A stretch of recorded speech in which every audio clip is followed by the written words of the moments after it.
29 जून 2016 एक 6 साल की बच्ची जॉर्जिया की बिजी सड़कों पर आती है और बेवजह खड़ी हो जाती है। वहां से गुजरते हजारों लोगों में से कई लोग ये देखकर रुकते हैं और पूछते भी हैं कि तुम्हारा नाम क्या है, एज कितनी है, या तुम कहीं खो तो नहीं गई। इनफैक्ट कई लोग डेडिकेटेडली उसकी मदद करने की कोशिश भी करते। बट अब थोड़ी देर बाद वो बच्ची दोबारा वहीं पे आती है, लेकिन इस बार कुछ इस तरह।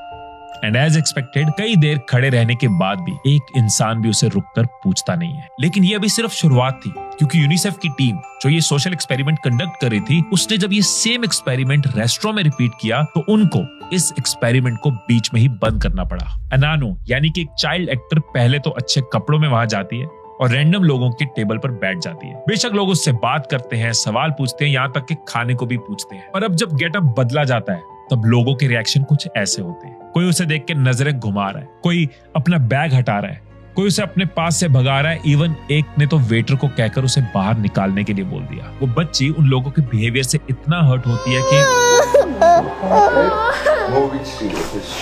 यूनिसेफ ने ये सोशल एक्सपेरिमेंट तो होमलेस चाइल्ड अवेयरनेस के लिए किया था, लेकिन कहीं ना कहीं हमें यह सिखा गया कि कैसे हम सिर्फ अपनी आंखों के बेस पर दूसरों को कंप्लीटली जज कर लेते हैं। कोई अगर आपको अच्छे से पूछ नहीं रहा, आपको अच्छे से सर्व नहीं कर रहा, तो जरूरी नहीं है कि वो रूड हो सकता है वो अपनी लाइफ में कोई बैटल लड़ रहा हो। कोई आपको कंजूस दिख रहा है, 1 लीटर पेट्रोल डला दोगी, छोड़ दूंगा। हो सकता है उसने बचपन में बहुत गरीबी देखी, पैसों की तंगी देखकर पला बढ़ा। कोई आपको बहुत खुश दिख रहा है, जरूरी नहीं है कि वो अंदर से खुशी हो। हम सब अपनी आंखों के बेस पर ना दूसरों को जज कर लेते हैं।